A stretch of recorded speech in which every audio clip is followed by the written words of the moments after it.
हमारी दुश्मनी ना हो। अब ये सब कैसे होगा? तो बोले नंबर 1, निरंतर जो नाम जप करता हुआ मालिक से प्रार्थना करता रहता है। मालिक कौन? अपने इष्ट से, कि हे प्रभु मुझे ऐसी सामर्थ्य दो कि कोई भी विषय मुझे परास्त न कर पावे और पूरे संसार में मेरा किसी से भी द्वेष न हो। अद्वेष्टा सर्वभूतानाम, गीता जी भी कह रही, अद्वेष्टा सर्वभूतानाम, किसी भी भूत प्राणी के प्रति हमारा द्वेष दोष भाव ना हो। पहला, निरंतर नाम जप और प्रभु से प्रार्थना। इसमें लिखा है मालिक से प्रार्थना, अपने स्वामी श्री हरि से, इष्ट से प्रार्थना कि मुझे ऐसी सामर्थ्य। प्रार्थना में बहुत सामर्थ्य है। अरे बहुत सावधानी की जरूरत है। किसी के प्रति जरा सा भी दोष चिंतन, जो भजन जिनका एक तार चलता है, बड़ी बाधा खड़ी हो जाती है। श्री रूप गोस्वामी जी लीला चिंतन कर रहे हैं, उसमें दिखाई दिया कि प्रियाजू पुष्प चयन कर रहे, ये पुष्प, तो लालजू गोदी में उठा लिए, प्रियाजू ऐसे पुष्प का गुच्छा ले रही, एक हाथ से डाल पकड़े हुए। लालजू ने देखा कि सुरक्षित डाल पकड़े प्रियाजू नजदीक की छोटी कुंज में, तो छोड़ दिया, तो प्रियाजू ऐसे और लालजू आनंदित हो रहे हैं। तो पूज्य श्री रूप गोस्वामी को भी हंसी आ गई कि लालजू को ऐसा विनोद सूझा। इस समय अत्यंत सुकुमार प्रियाजू डरप रही हैं। फिर लालजू ने अपनी गोद में ले लिया, फिर उनका शमन हुआ। जिस समय वो हंस रहे थे उस समय एक संत जा रहे थे जो लंगड़ा के चलते थे, ऐसे ऐसे, और वो ऐसे अर्ध निमीलित नेत्रों में ऐसे हंस रहे थे। उनको दृष्टि गई कि अरे भगवान ने मुझे लंगड़ा बनाया है तो हंस रहे हैं। हम तो समझ रहे थे बहुत बड़े महापुरुष हैं और ये हमारी हंसी कर रहे हैं, ऐसा कैसे हो सकता है? हाँ ना, हमारा प्रारब्ध भोग है ना, हमारा पैर ऐसा है इसलिए हंसी का पात्र में। बड़े अंदर से दुखी हो गए, चले गए, लीला बंद हो गई उनकी। अब आप बताओ, उन्होंने सोचा नहीं, देखा नहीं, वो तो प्रिया प्रीतम को देख रहे थे। बड़े विकल हुए जब लीला बंद हो गई, तो फिर पूज्य श्री सनातन गोस्वामी से चर्चा की, क्योंकि दोनों महापुरुष की हमारी लीला बंद हो गई, तो उनका एक ही उपाय, वैष्णव अपराध बन गया। वो वैष्णव अपराध, किसी वैष्णव को अभद्र बोले या दुख पहुंचाए, ऐसा संभव ही नहीं। महाप्रभु चैतन्य देव की कृपा से ऐसा संभव ही नहीं है। कैसे ऐसे? उनका है तो वैष्णव अपराध।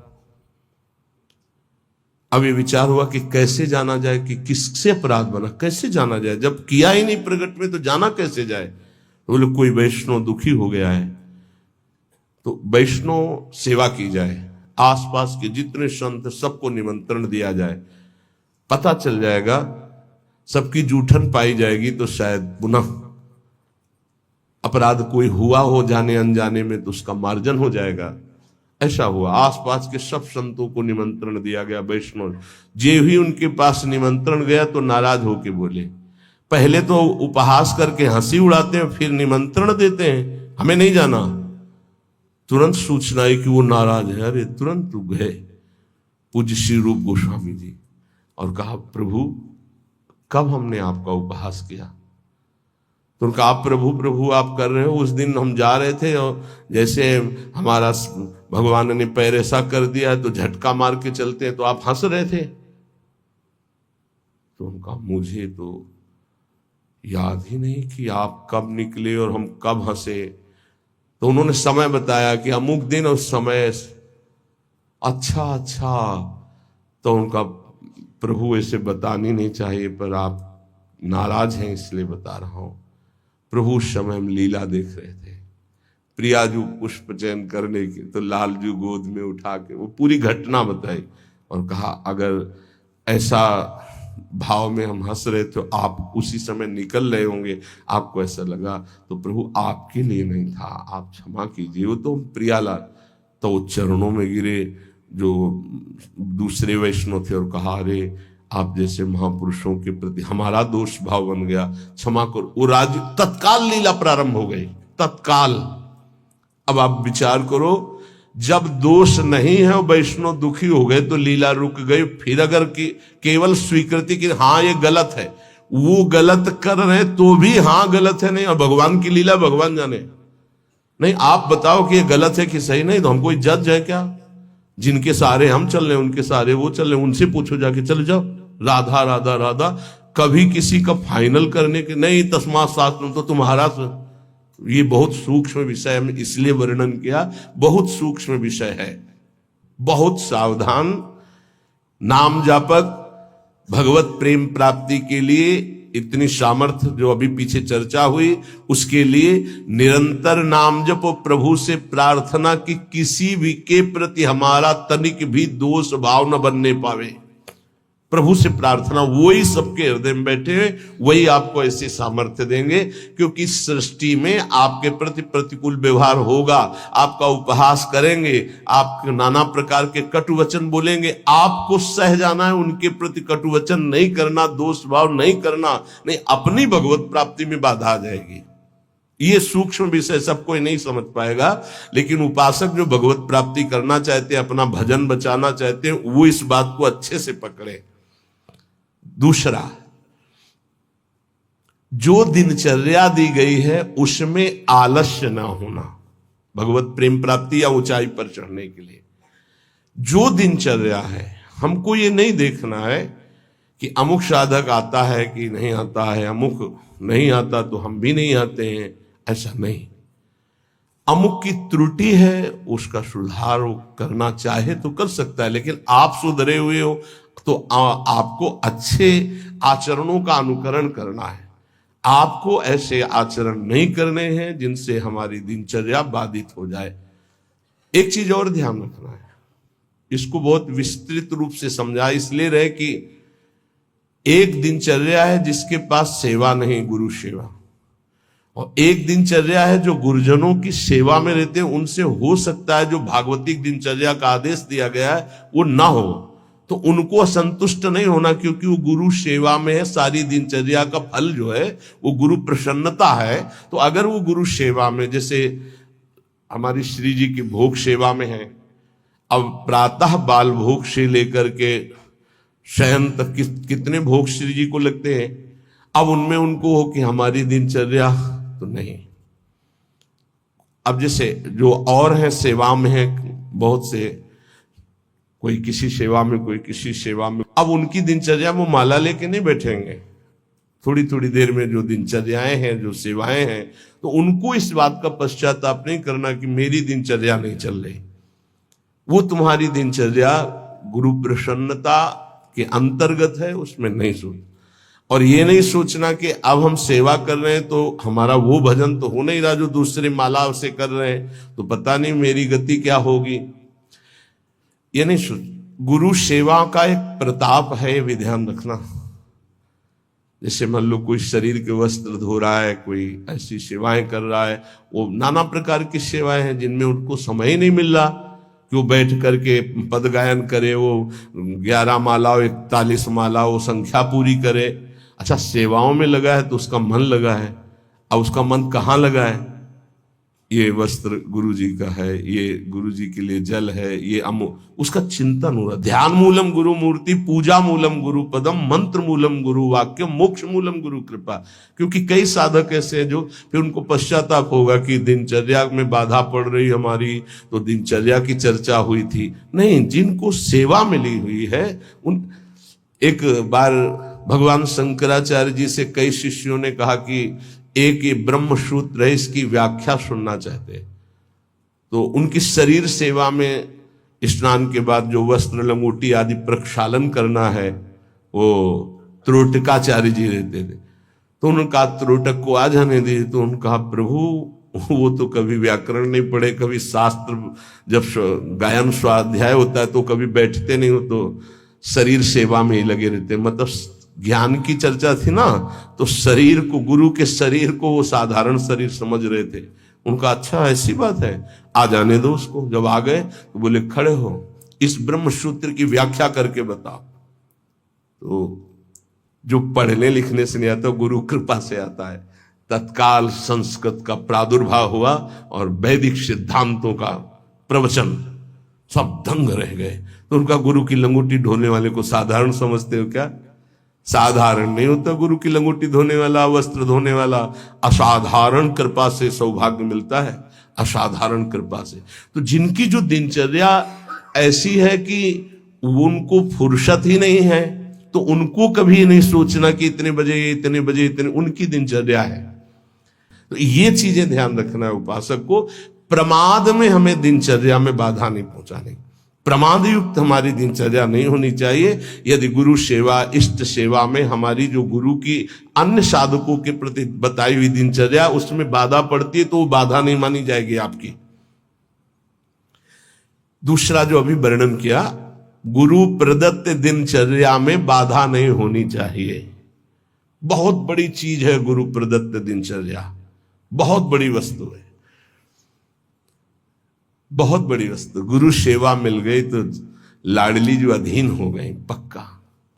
तीसरा, कुसंग से दूर रहना, ये बहुत जरूरी है, बहुत जरूरी है।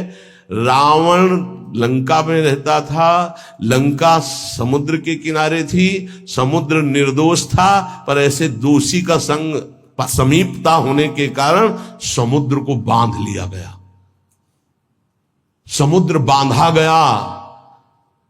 जिसकी मर्यादा अपार है उसे मर्यादा पुरुषोत्तम ने बांध दिया। किस लिए बांधा गया था? क्योंकि रावण का पड़ोसी था। रावण का पड़ोसी होने के कारण समुद्र को बांध दिया गया। जो रही मुत्तम प्रकृति का कर सकत कुसंग, चंदन विष व्यापत ने लपटे रहत भुजंग। अच्छा, जब कोई गलत करता है तो वो चार से थोड़ी कहता है कि मैं गलत करता हूं, नहीं, वो सही, और कुबुद्धि को वो ही सही दिखाई देता है, गलत सही दिखाई देता है, और वो परमार्थ से भ्रष्ट हो जाता है। इसलिए कुसंग से बहुत दूर रहना चाहिए। सत्संग और कुसंग का कैसे पहचान करोगे कि हमारा कुसंग हो रहा है, हमारा सत्संग हो रहा है या कुसंग हो रहा है, कैसे पहचान करोगे? तो संतों ने कहा है, जाके संग कुमति मति उपजय करत भजन में भंग, जिससे देह भाव पुष्ट होने लगे, भगवत भाव नष्ट होने लगे, वैराग्य भाव नष्ट होने लगे, राग पुष्ट होने लगे, भजन छूटने लगे, संसार अच्छा लगने लगे, नाम छूटने लगे और ध्यान अच्छा लगने लगे, गुरु से अश्रद्धा हो जाए, भक्ति से अश्रद्धा हो जाए, ये कुसंग का फल होता है। अच्छा, कुसंग का फल जब आपके ऊपर चढ़ेगा तो आपको नहीं लगेगा मैं कुसंग कर रहा हूं, नहीं तो ठीक हो जाओगे। सामने से महापुरुषों को लगेगा कुसंग कर रहा है, और वो जब कहते हैं तो उनको चिड़चिड़ाहट होती, मैं कहां कुसंग कर रहा हूं। नहीं नहीं, क्योंकि कुमति कभी स्वीकार नहीं करती कि मैं कुमति हूं, अगर स्वीकार कर ले तो सुमति आ जाए। कुसंग से बचना चाहिए। पहला है निरंतर नाम जप करते हुए भगवान से प्रार्थना करना कि कभी किसी के प्रति हमारा दोष दर्शन न हो, शत्रुता का भाव न हो। दूसरा, गुरु प्रदत्त दिनचर्या का पालन करना, आलस्य बिल्कुल ना आने देना। तीसरा, कुसंग से बचना। और चौथा, उन ग्रंथों से, उन प्रवचनों से, उन किस्से कहानियों से, उन चित्रों से बचना चाहिए जिनसे हमारा भगवत भाव नष्ट होता है। जैसे कल एक प्रसंग में प्रश्नकर्ता कह रहे थे कि हमको उपदेश मिला है कहीं से, बस श्वासों के आने जाने पर ध्यान दो, बस इसी से परम पद मिल जाए। यार, श्वासें तो वैसे ही चल रही हैं, आने जाने के ध्यान का मतलब क्या रहा? श्वासों के आने जाने का ध्यान दो कि खाली तो नहीं जा रहे हैं। हर में राधा वल्लभ सी हरिवंश, राधा राधा राधा। जैसे कल आपसे कहा था, नाम रूप लीला धाम से हटा दे, वो कुसंग होता है। वो बेचारा, पर हमका थोड़ी श्रद्धा है हमारे प्रति। बोले श्रद्धा ही तो लाई है आपके पास, तो हमका आज से राधा राधा नाम जप कर, और प्रभु का जो रूप ध्यान में तुम्हारे प्रिय लगे, राम रूप, कृष्ण रूप, हरि रूप, जो भी, तुरंत ध्यान कर, उनके ध्यान में लग। ये बिहारी जो राधा रमन, जो राधा वल्लभ, जो साक्षात भगवत प्राप्ति के लिए ही तो विग्रह रूप धारण करके प्रकाशित हो रहे। कभी कभी जिसे हम सत्संग समझते हैं वो कुसंग बन जाता है। इसको ध्यान से सुनना। इसीलिए रोज सत्संग में घुमा के आ जाती है बात कि इष्ट मिले और मन मिले, मिले भजन रस रीति। अरे भगवान शिव नाम जप करते हैं, सनकादि नाम जप करते हैं, वो परमात्मा निराकार है, साकार है, सगुण है, निर्विशेष, पूरा का पूरा आपको समझ में आ जाएगा।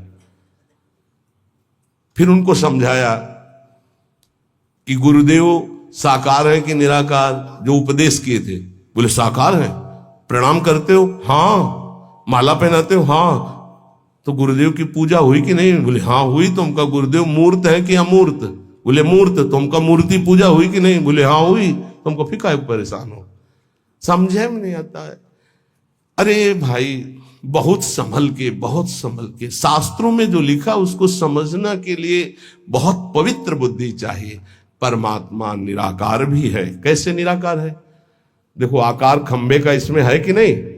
और जब भावना किया प्रहलाद जी ने कि है, तो निकल पड़ा ना नरसिंह रूप में, तो है ना साकार। वो निराकार रूप से सब जगह है, पुकारो तो साकार रूप होकर अभी दिखाई दे। वो साकार भी है और निराकार भी है। यहां जल है, इस वायुमंडल में जल है। देखो बोला कहां गीला हुआ। और एक मशीन है, जो उसको ऑन करके रखो तो एक कमरे में 3.5 लीटर 4 लीटर पानी 4-5 घंटे में निकल जाता है। और कमरे में कहीं बूंद नहीं है। वाष्प मतलब जल है, वाणी है। वाणी का मतलब आकाश शब्द है, वायु है, अग्नि तत्व है, इन सब कुछ विराजमान है। लेकिन निराकार दिखाई दे रहा है ना? कहां दिखाई दे रहा? सब साकार रूप में आ जाता है। वही साकार है, वही निराकार, कुछ अंतर नहीं। सबके हृदय में आकार, ये देखो बाहर, और अंदर बैठा हुआ है निराकार। और पुकारो तो आकार रूप के लेके आ जाएगा। राम तो मर्यादा पुरुषोत्तम कमल नयन रूप धर करके वही आ जाए। वही रूप है, वही अरूप है। कोई अंतर नहीं। सब ज्ञान हो जाता है नाम जप से, सब ज्ञान। पर बचो ऐसे उपदेश से जिससे भजन ही न हो पावे। ऐसी ग्रंथ हैं ऐसे, जैसे भगवान श्री कृष्णचंद्र जी ने गीता जो लिखी है, आप भगवान की वाणी को अपने भावना के अनुसार समझ लिए, लेकिन संपूर्णतया तो भगवान ही समझावे तो समझ पाओगे ना। सोई जाने जे देव जनाई। निंदा स्तुति के विषय नहीं है, पर यह बात है कि पूज्य श्री स्वामी राम सुखदास जी महाराज इतनी सरल भाषा में गीता जी का स्वरूप प्रकाशित किया कि मुझे लगता है कि अपने जैसे मंद बुद्धि वालों को भी भगवान की दिव्य वाणी समझ में आए। स्वामी जी का अवतार इसी बात के लिए हुआ था, गीता जी के लिए, श्री स्वामी राम सुखदास जी, कि साधारण से साधारण आदमी गीता के गूढ़ शब्द को, राष्ट्र को जान जाए। इतना बड़ा विस्तार से अमृत दे दिया गीता जी के भाव का। और ज्ञानदेव जी महाराज, एकनाथ जी महाराज, आद्य गुरु भगवान शंकराचार्य, जो बहुत से बड़े बड़े महापुरुषों ने गीता जी की टीका, हमें लगता है वो इन महापुरुषों की टीका के बाद अब हमको और कौन सा ज्ञान जानना बाकी रहेगा। एक बार एक सेवकवाणी श्री दामोदर दास सेवक जी की, नए नए हम थे तो हमको किसी ने दिया था कि पढ़ना। महाराज जी को हमारा ये काम था, गुरु जी से जांच करवाए बिना हम किसी, क्योंकि पता है कि जिस विषय के हमें तो हमारे प्रमाण लगे, तो उनका महाराज जी वाणी जी प्राप्त हुई, वो किसी और। महाराज जी ने जो देखा ऐसे वाणी ली, किसी की भी लिखी हुई है ऐसे, लो, और तुरंत ऐसे फूल में लपेटा, बोले जाओ यमुना जी पधरा के आओ। और फिर ये वाणी आजीवन के लिए वो बस्ता में बंदी, लेकिन यही ये टीका जो लिखी हुई है ये पास गुरुदेव से, इसीलिए हम जितने भी साधक अपने, हमारे गुरुदेव ने जो पास किया है अर्थ, ये पूज्य श्री आचार्य चरण का। बस कोई भी हो, गुरु से जो पास, बस वही। तो ये ध्यान रखना कि महापुरुषों ने जो टीका की है वो ऐसे अर्थ नहीं लिखा है। गुरुजनों की दृष्टि बहुत पैनी होती है, अपने बच्चे को कैसे बचाते हैं। ये उन ग्रंथों का अर्थ नहीं पढ़ना जिनको ब्रह्म प्राप्त, भगवत प्रेम प्राप्त महापुरुष प्रमाणित नहीं करते, उन ग्रंथों को नहीं पढ़ना, बहुत ही भटकाव है। आपको सच्ची बता दें, वाणी जी को अपने अनुकूल करके अर्थ किया जाता है। वो महापुरुष जो क्षमता को प्राप्त है, चाहे गीता हो चाहे भागवत हो, हमारा किसी से अपनेपन वाला बात की बात नहीं कह रहा हूं। आज तक पूज्य श्री हनुमान प्रसाद पोद्दार जी महाराज के संपादन के किए हुए वाणी ग्रंथ में एक शब्द पर कभी संशय नहीं हुआ। आज तक पूज्यपाद उड़िया बाबा के उपदेश में कभी एक शब्द पर संशय नहीं हुआ। पूज्य श्री स्वामी राम सुखदास जी महाराज के एक शब्द पर संशय नहीं हुआ। जैसे पूज्य स्वामी जी का एक छोटी सी पत्रिका निकली थी ग्रंथ में, गुरु के बिना मुक्ति। स्वामी जी ने जो कहा उसके अंतर की बात समझ लो। स्वामी जी ने के पास इतनी शिकायतें पहुंची, रोना धोना और बड़ा विचित्र कोटि का उस समय जिनके प्रति शिकायत हुई थी, तब स्वामी जी ने सभा में कहा था कि तुम जो सुन रहे हो, ये जगत गुरु श्री कृष्ण की वाणी सुन रहे हो, इसको मानो, इसी से तुम्हें परम पद मिल जाएगा। ऐसे बनाने की जरूरत नहीं है जहां ऐसी शिकायतें आ रही। स्वामी जी किस लक्ष्य को लेकर बोले थे? स्वामी जी किसी संप्रदायवाद को नहीं काटे, स्वामी जी किसी गुरु परंपरा को नहीं काटे। स्वामी जी के शब्द थे उस बनावटीपन के लिए, जो बनावटीपन से ठगा जा रहा है, लोगों के जो चित्तों की श्रद्धाओं का मर्दन किया जा रहा था। जब स्वामी जी के पास शिकायतें पहुंची, तब स्वामी जी ने वो बात कही कि ये जगत गुरु की वाणी है गीता जी, इसको सुनो, स्वीकार करो, जाओ, परम कल्याण ना हो जाए तो बताना, गुरु के बिना मुक्ति। गुरु बनाने की जरूरत नहीं, वचन सुनो, मानो और जाओ। कोई एक शब्द में उसको घसीटो मत इधर उधर, सीधे जिस प्रसंग से महापुरुष बोले उस बात को समझना। तो हमको ऐसे ग्रंथ नहीं पढ़ने, ऐसी किताबें, ऐसे शास्त्रों की व्याख्या, ऐसे किस्सा कहानियां, ऐसे दृश्य, ऐसे चित्र, ये सब ना देखे जो भजन में बहुत बाधक है। पांचवा, किसी भी बहाने से जिसमें महिलाएं नृत्य करती हो वो दृश्य न देखिए। भले कीर्तन हो रहा है, भजे भजन हो रहा है, लेकिन जिसमें माताएं बहनें नृत्य कर रही, बैरागी को देखने की जरूरत नहीं है। फिर और नौटंकी तमाशा और सीरियल और वेब सीरीज इनकी तो जरूरत नहीं है, बिल्कुल नहीं। कि खाली समय है, हम बड़ा मोबाइल है स्मार्ट, चाहे जितने स्मार्ट बनो, माया से ज्यादा स्मार्ट नहीं हो। वैसी स्मार्ट गिरी में फंसा देगी तुम्हें कि सारी स्मार्ट गिरी चली जाएगी। बहुत होश में। चेटक, नाटक, नाच, तमाशा, ये सब परमार्थ के लिए बहुत हानिकारक है। किसी बाहरी साधक से पूछा कि मोबाइल में आप, बोले बस गेम खेल लेते हैं। अरे यार, गेम खेलना है तो नाम का गेम खेलो, मंत्र का गेम खेलो, हाँ, वाणी जी का पूरा गेम खेलो। क्या शुरू करो उल्टा चतुरासी जी, आज वह देखिए तो प्यारी रंग भरी, छाण दे माननी मान मन धरी, वो नागरता की उल्टा गेम खेलो। अभी देखो आंसू आने लगेंगे तो ये गेम खेलोगे। अगला सूत्र, प्रेम प्राप्ति के, अपनी निरख परख स्वयं करते हुए गुरुदेव से जांच करा ले। अपनी अंतर की वृत्तियों को देख ले, जहां को संशय लगे तो जांच करवा ले कि ये वृत्ति सही है या गलत, जैसे बाहरी लोग आके कराते हैं। अब सबे खड़े ना हो जाए वहां जाके कि एकांतिक तुम वहीं से होने लगे। रोज सत्संग में यही तो जांच परख होती कि आप अपनी जांच कर लो। नहीं तो एक बार कहा कि अपनी दिनचर्या बना के आओ, तो इतने कागज आ गए, हम कब तक हम इनको देखेंगे।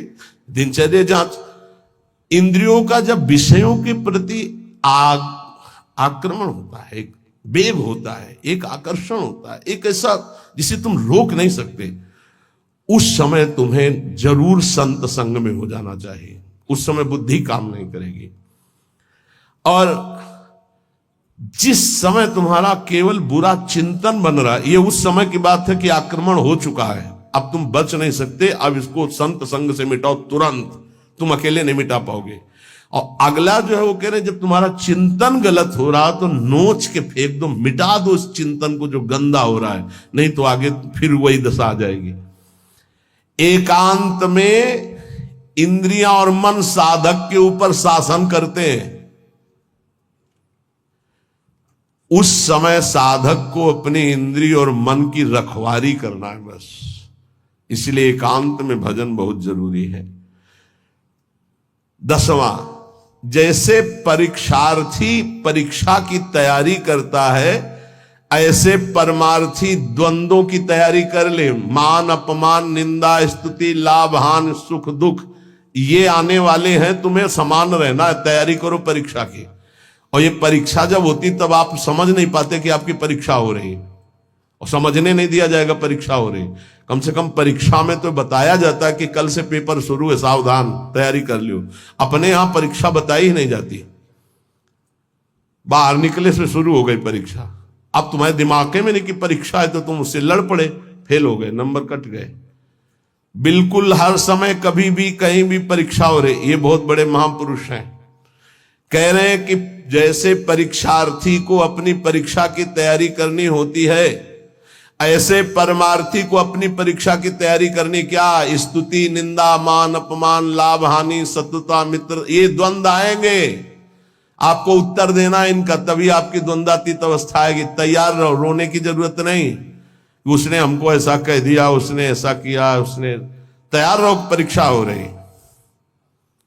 पर उस समय याद नहीं रहता कि परीक्षा हो रही, और जिसको याद रहता है बच के निकल जाता है। बड़े बड़े महापुरुषों को ये परीक्षा देनी पड़ती है, बड़े बड़े महापुरुषों को, ये मत समझो। हाँ, ये द्वंद्व आएंगे, आपको इनकी परीक्षा देनी, परमार्थी हो। और 11वां, इतना भजन कर लो कि तुम्हारे हृदय में मौत का डर खत्म हो जाए, मृत्यु का डर खत्म हो जाए। 2 प्रकार का डर होता है, एक विचार डर होता है और एक होता है सहज डर। सहज डर सबको होता है। सहज डर जैसे अपने लोग सत्संग में एकदम कोई चीख दे, एकदम ऐसे हो, इसे सहज डर कहते हैं। ये बड़े बड़े ज्ञानियों को, जीवन मुक्तों को भी होता है, पक्का होता है। जैसे अभी कोई कीक एकदम निकले तो एकदम ऐसे हो जाएंगे, अरे सुरक्षित हो, कोई ऐसा नहीं। पर ये सहज डर है। और एक होता है विचार डर। भक्तों में, ज्ञानी महापुरुषों में विचार डर नहीं होता। यही बात जो यहां लिखी है, एक बार स्वामी मग्नानंद सरस्वती जी सेनपुर में बट वृक्ष के नीचे कर रहे थे, तो एक विरक्त महात्मा आए थे, ज्ञानी। तो उनका, स्वामी जी सहज डर कैसे हो सकता है? जब सहज स्वरूप में रहता है ज्ञानी, देह भाव में रहता है, तो सहज डर कैसे हो सकता है? हम आपकी बात नहीं मानते। विचार डर तो होता ही नहीं, लेकिन सहज डर भी नहीं होता। कोई संसारी आदमी वो देह भाव से ऊपर उठे, महात्मा को चौकी लगाओ। वो बड़े सिद्ध पुरुष थे, बड़े, देखो जो भगवत प्राप्त होते बड़े मस्त रहते हैं, बड़े मौजे, उनको किसी की परवाह नहीं होती। एक मस्ती, ऊंची चौकी में बैठा ला, तो उनका कह रहे, नहीं महाराज आप नीचे बैठे हैं। बोले, आप इतना सुंदर ज्ञान की बात कहे, आपको चौकी ना मिले, विराजो। बैठ गए चौकी। और उनको क्या पता कि सिद्ध महापुरुष लीला हो रही। तो जो इस शुरू के, तो जो गीध है या जैसे चील है, ये बड़े पक्षी होते हैं। तो एक चील ऐसे बैठा बरगद की सूखी डाल पे, वो खर खर खर ऐसे करती, जो ऐसे आए वैसे हुए, चौकी के नीचे गिरे। चौकी ऐसे हुई, ऐसे गिरे। अरे भाई चौकी संभालो संभालो, बैठो बैठो महाराज। ये कौन सा डर था? बम तो नहीं गिरा ना। अच्छा, डार गिर रही तो कोई बहुत बड़ी तो गिर नहीं हो, आप देहातीत महापुरुष, डर कौन सा था? हंस दिए उनका, अच्छा अच्छा अच्छा अच्छा, अच्छे तो थे ही। उनका अच्छा अच्छा, परीक्षा हो गई। बोले, इसे सहज डर कहते हैं, ये सबके ऊपर होता है। सहज डर सबको होता है, पक्का सहज डर। अचानक कोई आवाज हुई, सबको पता है, तो वो एकदम डर जाता है। वो डर नहीं है, वो सहज डर है। और एक है विचार डर। भक्त को विचार डर नहीं होता। तो कह रहे, इतना भजन करो कि मृत्यु का डर खत्म हो जाए। खत्म हो गया मृत्यु का डर, मरने से जो डरने का भय है वो खत्म हो जाए, तब जानो कि अब हमारा थोड़ा भजन रंग लाया है। सबसे पहले मृत्यु का भय खत्म हो। देख लो, परख लगाओ। मृत्यु का डर कैसे? अगर आज शाम तक डॉक्टर कहे कैंसर हो गया तो कैसा लगेगा? मृत्यु पर अगर विजय प्राप्त करनी है तो मृत्यु को याद रखना पड़ेगा। ये बात ध्यान रखो।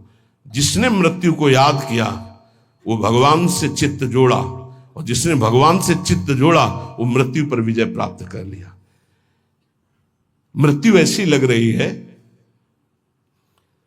अब उसका उदाहरण तो कुछ है नहीं, पर ऐसे बता रहे जैसे ब्याह की तैयारी होती तो कैसा होता है? हर दोस्त से हाथ मिलाता है हंसता हुआ, मैं मत फूला घूम रहा है। क्यों? क्योंकि उसका ब्याह होगा। लौकिक उदाहरण परमार्थ में फिट ही नहीं होता, पर वो कुछ फूलन जिसे कहते हैं, उत्साह जिसे कहते हैं, वो ऐसा कुछ समझो जैसे माँ के इकलौते बेटे का ब्याह तय हो गया और बारात की व्यवस्था बिल्कुल फिट तैयारी हो रही। उससे देखो नई साड़ी पहने मार फूली फूली जो घूमती है, नहीं घूमती? इससे असंख्य गुना सुख उस उपासक को होता है जिसको मृत्यु का डर खत्म हो जाता है भजन से।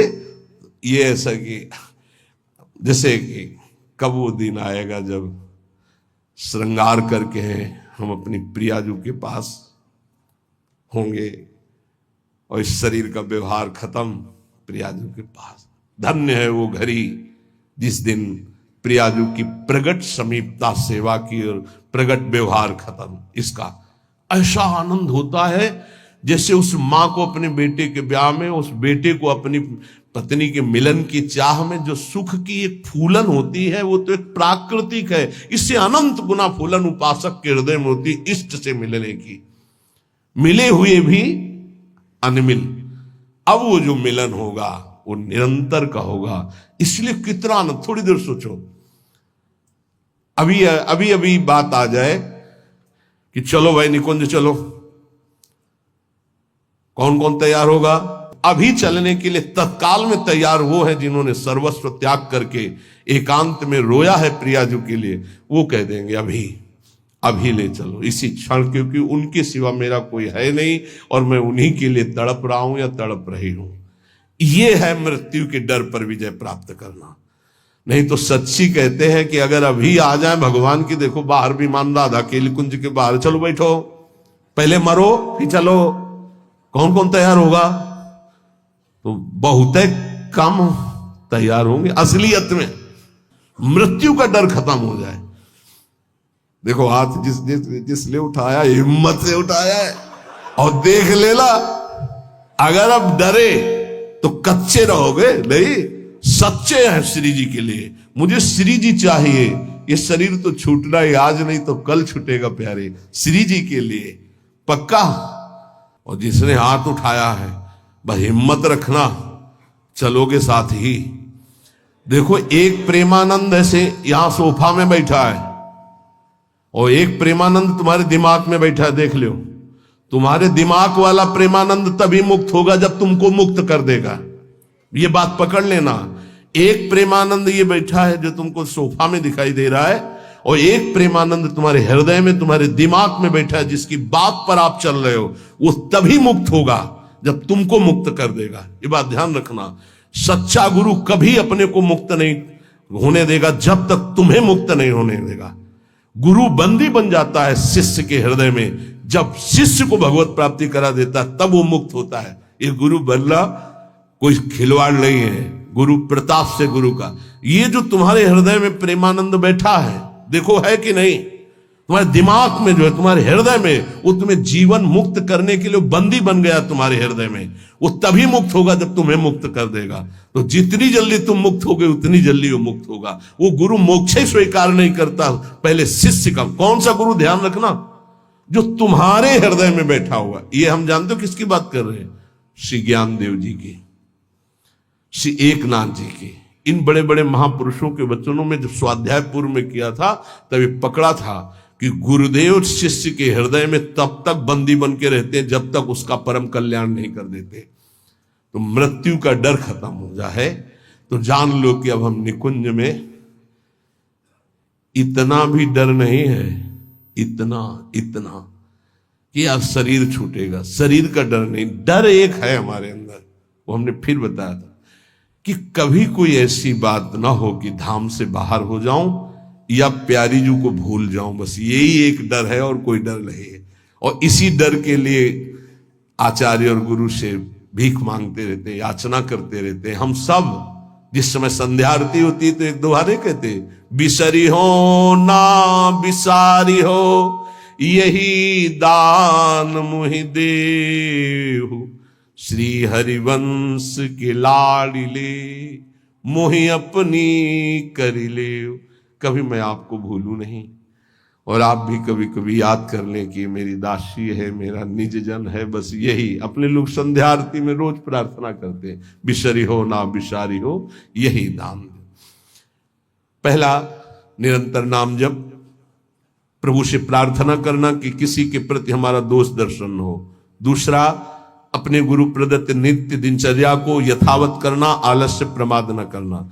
तीसरा, कुसंग से दूर रहना। चौथा, बुरी किताबें, किस्सा, कहानियां या ऐसी टीकाएं न पढ़ना जो हमारे अंदर भ्रम पैदा कर दे।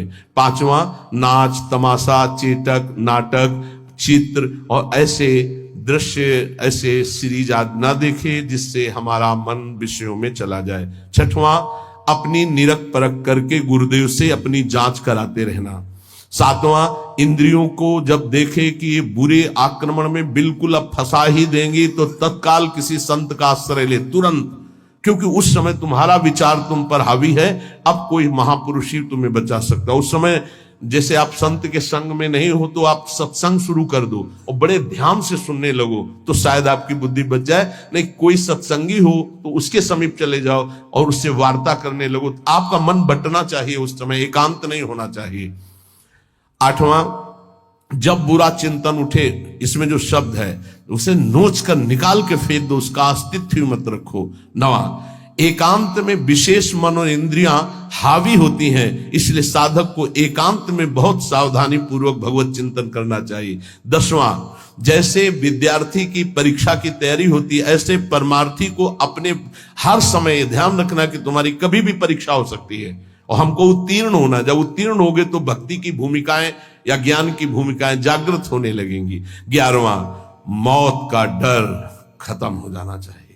भजन के प्रताप से मृत्यु का डर खत्म हो जाना चाहिए।